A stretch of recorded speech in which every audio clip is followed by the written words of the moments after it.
பிள்ளையே, நீ சந்திக்கும் ஒவ்வொரு தாமதத்திற்கும் ஒவ்வொரு துன்பத்திற்கும் பின்னால் என் அருள் நிறைந்த காரணம் இருக்கிறது. உன்னை நான் இன்னும் காப்பாற்றிக் கொண்டிருக்கிறேன். ஏனெனில் உனக்கு முன்பாக வரப்போகும் பாதையில் உன்னால் ஒருவேளை தாங்க முடியாத சோதனைகள் இருக்கலாம். அதற்காகவே நான் உன்னை தடுத்து காத்து நிற்கிறேன். நீ புரிந்து கொள்ள வேண்டியது ஒன்றே, நான் உன்னை விட்டுவிடவில்லை.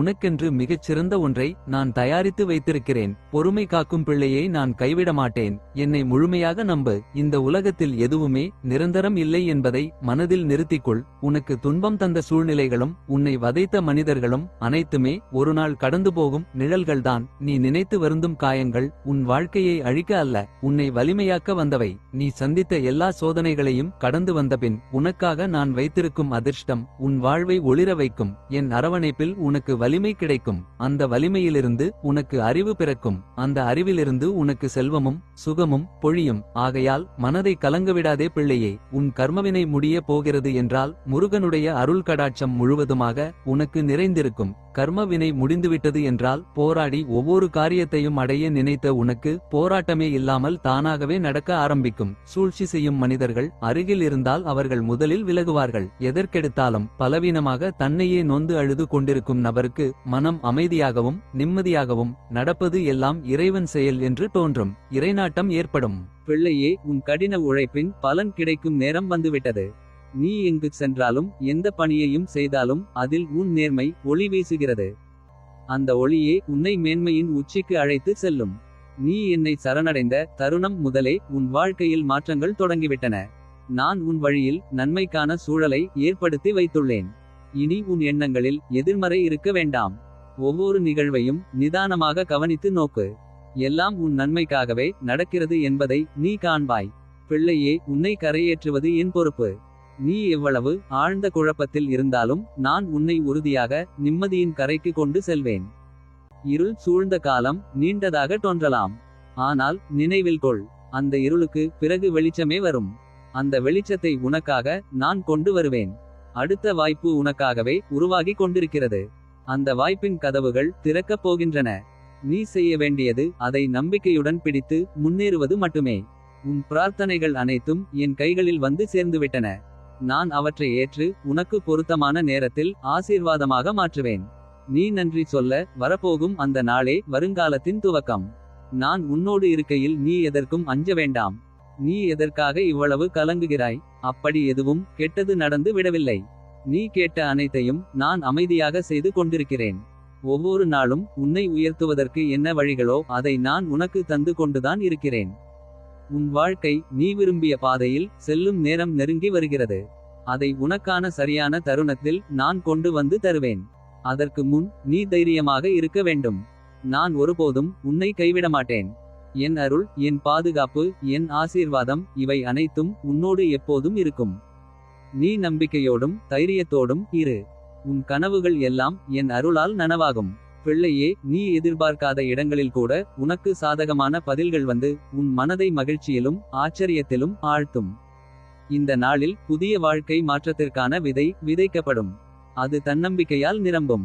முடியும் என்ற நம்பிக்கை உன் உள்ளத்திலே வலிமையுடன் இருக்க வேண்டும். நீண்ட நாட்களாக உன்னை திணற வைத்த குழப்பங்களுக்கு தெளிவான தீர்வுகள் ஒன்றன் பின் ஒன்றாக வந்து சேரும்.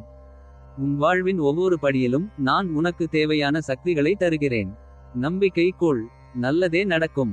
எனவே மனதில் குழப்பத்தையும் தேவையற்ற பதட்டத்தையும் வைத்துக் கொள்வது வீண். நீ செய்யும் காரியங்களில் அவசரப்படும்போது அது நேர்த்தியையும் அழகையும் இழக்கச் செய்கிறது. ஆனால் பொறுமையுடன் செய்யும்போது சிறந்த பலனை அடைய முடியும். உன் மனதை அமைதியாக வைத்துக்கொண்டு தனிமையில் அமர்ந்து உன் செயல்களை மீண்டும் மீண்டும் சிந்தித்துப் பார். நான் சரியாக செய்கிறேனா என்று உன்னை நீயே கேட்டுக்கொள்.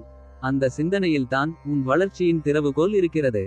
பொறுமை உனக்கு துணையாக இருந்தால் நீ செய்வதெல்லாம் சிறப்பாகும். அதே சமயம் உன் உள்ளமும் உறுதியடையும். நீ எதையும் செய்யும் முன் என்னை நினைத்துக்கொள். நிதானமும் பொறுமையும் உன்னை இன்னும் உயர்ந்த இடத்திற்கு அழைத்து செல்லும். பிள்ளையே, நீ எதிர்பார்க்காத இடங்களில் கூட உனக்கு சாதகமான பதில்கள் வந்து உன் மனதை மகிழ்ச்சியிலும் ஆச்சரியத்திலும் ஆழ்த்தும். இந்த நாளில் புதிய வாழ்க்கை மாற்றத்திற்கான விதை விதைக்கப்படும். அது தன்னம்பிக்கையால் நிரம்பும். முடியும் என்ற நம்பிக்கை உன் உள்ளத்திலே வலிமையுடன் இருக்க வேண்டும். நீண்ட நாட்களாக உன்னை திணற வைத்த குழப்பங்களுக்கு தெளிவான தீர்வுகள் ஒன்றன் பின் ஒன்றாக வந்து சேரும். உன் வாழ்வின் ஒவ்வொரு படியிலும் நான் உனக்கு தேவையான சக்திகளை தருகிறேன். நம்பிக்கை கொள், நல்லதே நடக்கும். எனவே மனதில் குழப்பத்தையும் தேவையற்ற பதட்டத்தையும் வைத்துக் கொள்வது வீண். நீ செய்யும் காரியங்களில் அவசரப்படும்போது அது நேர்த்தியையும் அழகையும் இழக்கச் செய்கிறது. ஆனால் பொறுமையுடன் செய்யும்போது சிறந்த பலனை அடைய முடியும். உன் மனதை அமைதியாக வைத்துக்கொண்டு தனிமையில் அமர்ந்து உன் செயல்களை மீண்டும் மீண்டும் சிந்தித்துப் பார். நான் சரியாக செய்கிறேனா என்று உன்னை நீயே கேட்டுக்கொள். அந்த சிந்தனையில்தான் உன் வளர்ச்சியின் திறவுகோல் இருக்கிறது. பொறுமை உனக்கு துணையாக இருந்தால் நீ செய்வதெல்லாம் சிறப்பாகும். அதே சமயம் உன் உள்ளமும் உறுதியடையும். நீ எதையும் செய்யும் முன் என்னை நினைத்துக்கொள். நிதானமும் பொறுமையும் உன்னை இன்னும் உயர்ந்த இடத்திற்கு அழைத்து செல்லும். பிள்ளையே, நீயும் எல்லா முயற்சிகளையும் செய்து பார்த்தாய். பல கதவுகளை தட்டினாய், ஆனால் எதிலும் உன் மனம் நிறைவை காணவில்லை. கடைசியில்தான் என்னை நோக்கி வந்தாய். அது வீணான பயணம் அல்ல. நீ கடந்து வந்த பாதைகள் உன்னை என்னிடம் கொண்டு வந்த வழிகள்தான். இன்று நீ என்னிடம் நிற்கிறாய் என்பதன் அர்த்தம் உன் வாழ்வின் சுமையை நான் தாங்கிக் கொள்ளப் போகிறேன் என்பதே. உன் குடும்பம் நிம்மதியோடு வாழ நான் வழி செய்யும் காலம் வந்துவிட்டது. வாழ்க்கை சீராக போகும்போது நீ எடுக்க தயங்கிய கடினமான முடிவுகளை சோதனைகள் வந்தபோதுதான் எடுக்கிறாய். அப்படி எடுத்த முடிவுகள்தான் வாயிலாகி வரப்போகும் ஆசீர்வாதங்கள். உன் பிள்ளைகள் பற்றி உனக்கு இருக்கும் கவலை இனி தேவையில்லை. நீ என் அன்பு பிள்ளையாக இருக்கும்போது உன் பிள்ளைகளின் எதிர்காலம் பாதுகாப்பானதும் சிறப்பானதுமாக இருக்கும். நல்லதே நடக்கும். பிள்ளையே, எல்லோருக்கும் நன்மையே நினைக்கும் உனக்கு ஒரு நன்மையும் நடக்கவில்லையே என்று எண்ணாதே.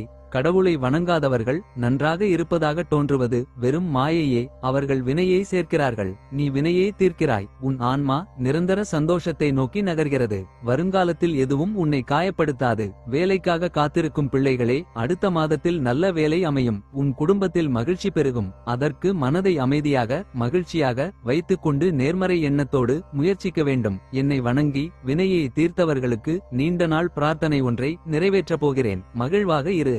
பிள்ளையே, நீ அனுபவித்துக் கொண்டிருப்பது உன் கடந்த கால கர்ம வினையின் விளைவு தான்.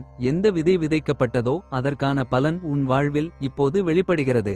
ஆனால் அந்த கர்ம வினைகள் விரைவில் தீர்ந்து போகும். உன்னை கட்டியிருந்த துயரத்தின் சங்கிலிகள் உடைந்துவிடும். அதனால் இப்போது மனம் தளராமல் இரு. துன்பங்கள் வருவது உன்னை சோதிக்க அல்ல, உன்னை உயர்த்துவதற்கே. ஒவ்வொரு வழியிலும் ஒரு பாடம் உண்டு. அந்த பாடத்தை நீ அறிந்து கொண்டால் வாழ்க்கை உனக்கே புதிய அர்த்தம் தரும். இது நிரந்தரமல்ல என் பிள்ளையே. இருள் எவ்வளவு நீண்டாலும் அதன் முடிவில் ஒளி காத்திருக்கிறது. எனது அருள் உன் மீது நிலைத்திருக்கும். உன் மனதில் நம்பிக்கை வை. விரைவில் உனக்கு மகிழ்ச்சி வாழ்வில் வந்து நிற்கும். வாழ்க்கையில் நீ விடும் ஒவ்வொரு சொட்டு கண்ணீருக்கும் பதில் உண்டு. நிம்மதியில்லாத வாழ்க்கையை நான் இன்பம் பொங்கும் வாழ்வாக மாற்றுவேன். இனி வரும் நாட்கள் நிச்சயம் அழகானவை. பிள்ளையே, உன் மனதில் உள்ள பாரத்தை இறக்கி வைக்கப் போகிறேன். நீ என்னிடம் கேட்ட எதையும் நான் கொடுக்காமல் இருந்தது இல்லை. நீ என்னிடம் என்ன வேண்டி கேட்டாலும் வரங்களை வாரி வழங்குவேன். இந்த முருகன் பல அதிசயங்களை உன் வாழ்வில் நடத்துவேன்.